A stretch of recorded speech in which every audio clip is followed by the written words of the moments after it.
Okay, in this little tutorial series, what we're hoping to achieve is to modify the existing ball game that we've generated following the tutorials from Unity, and add a little bit more functionality to it. So, first, what we're aiming to achieve is this game here. So the first thing you'll notice is that there are no pickups on the screen. Okay, and the word win text there. But if I play the game, you'll see that we've actually got two sets of different pickups here. We've got these orange ones and we've got these green ones. So the way the game will play is that if you collect a green one, you see the count here goes up to 1.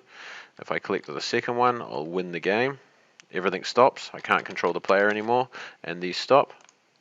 However, if I go back into the game again, if I collect an orange, I'll collect the green one first.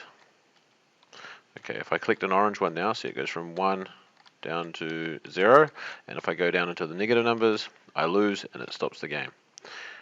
Okay, it's quite a simple addition, but there's a lot of things we're going to cover in this. So if we go back, you'll notice the first thing here, we've got a new script here, which is the game manager. That game manager is going to be responsible for generating all our pickups and monitoring the win state of the game. We've got to make a few slight changes to the player controller, because in the tutorial that you followed, a lot of things are in the player controller that shouldn't have been there really.